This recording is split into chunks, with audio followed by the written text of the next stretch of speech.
Bonjour chers auditeurs, à la une de l'actualité.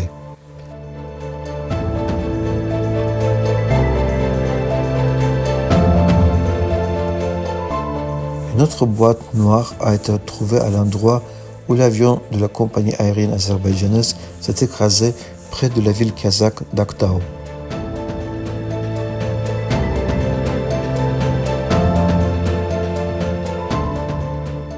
Abilaybek Ordabayev, procureur des transports de la région de Mangistau au Kazakhstan, en a informé lors d'une réunion d'information qui s'est tenue à Aktau. 2 enregistreurs de données de vol ont été récupérés et seront envoyés à la direction des enquêtes sur les accidents aériens pour un examen plus approfondi, a-t-il indiqué.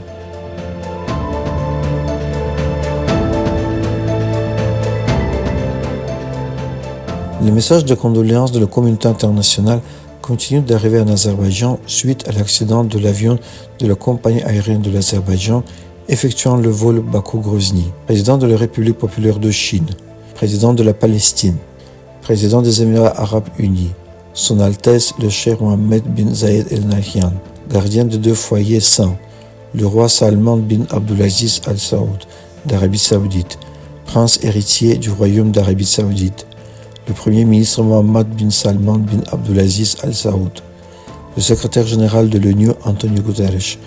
le porte-parole du département d'État américain Matthew Miller, le porte-parole de l'OTAN Farah Dakallah, secrétaire général du Conseil de l'Europe Alan Bersi, président de la Chambre des représentants du Royaume Hachémi de Jordanie Ahmed Safadi, secrétaire général de l'Organisation de coopération de Shanghai Jan Min, secrétaire général de l'Organisation des États turcs Kubanchibek Omuraliyev, secrétariat du Conseil de l'Assemblée parlementaire de la communauté des États indépendants et du Conseil des sages musulmans aux familles des victimes de l'accident d'avion, a exprimé ses condoléances aux proches et a souhaité un prompt rétablissement aux blessés. La mémoire de ceux qui ont perdu la vie à la suite de l'accident de l'avion de la compagnie aérienne azerbaïdjanaise a également été commémorée au consulat général de notre pays à Istanbul, afin de rendre hommage aux victimes de la tragédie.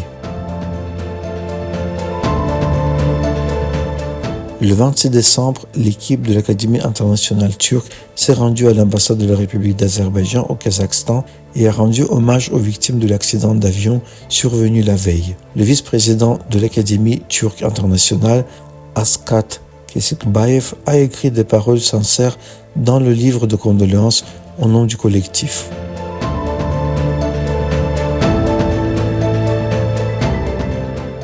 Le gouverneur de Saint-Pétersbourg, Alexandre Beglov, a écrit ses paroles sincères dans le livre de condoléances du consulat général d'Azerbaïdjan et a déposé des fleurs devant le bâtiment de la mission diplomatique. Le 26 décembre, le gouverneur Alexandre Beglov s'est rendu au consulat général et a exprimé sa tristesse dans son livre de condoléances. Au nom des habitants de Saint-Pétersbourg, j'exprime mes plus sincères condoléances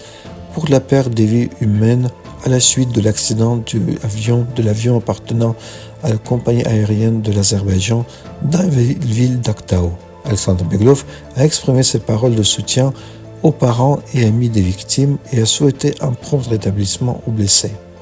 Le gouverneur a écrit « Les habitants de Saint-Pétersbourg partagent la douleur et le chagrin du peuple de la République amie d'Azerbaïdjan. »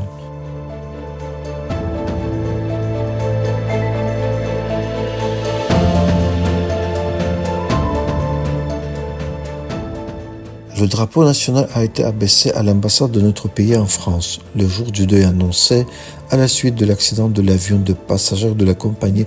azerbaïdjanaise effectuant le vol Bakou-Grozny.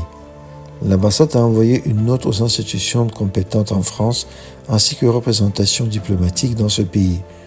Un livre commémoratif a été ouvert à l'ambassade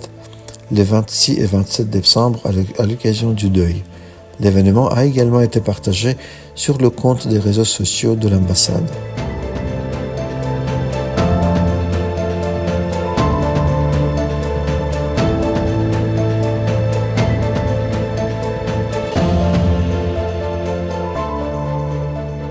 De nombreux messages de condoléances ont été envoyés à l'Assemblée nationale de l'Azerbaïdjan suite de l'accident de la compagnie aérien de l'Azerbaïdjan Airlines, le président de la Grande Assemblée nationale de Turquie, Numan Kurtulmuş, et le président de l'Assemblée de la République turque de Chypre du Nord, Ziya Öztürkler, ont appelé le président de l'Assemblée nationale azerbaïdjanaise, Saïba Gaforoma, et a exprimé leur tristesse et leurs plus sincères condoléances à notre peuple et aux familles des personnes qui ont perdu leur vie dans l'accident. Dans les lettres adressées au président du Sénat de la République du Tadjikistan, Tanzila Narbayeva, au président de l'Assemblée nationale azerbaïdjanaise et l'Assemblée suprême de la République du Tadjikistan, Rustam Emomali, au président de l'Assemblée parlementaire de la République du Kazakhstan, Yerlan Koshanov, au président du Parlement du Monténégro, Andria Mandić, et le président du Milli Mejlis, du secrétariat du Conseil de la communauté des États indépendants, ont exprimé leurs condoléances aux familles et aux proches des personnes décédées à la suite de cet accident d'avion, ainsi qu'aux blessés. Ayaz Sadiq, président de l'Assemblée nationale de la République islamique du Pakistan, leur a souhaité un prompt rétablissement. Shalva Papuashvili, président du Parlement de Géorgie, Juan Esteban Lazo Hernandez, président de l'Assemblée nationale du pouvoir populaire de la République de Cuba, ont exprimé leur solidarité avec notre peuple en ces jours difficiles en posant sur leur page les réseaux sociaux.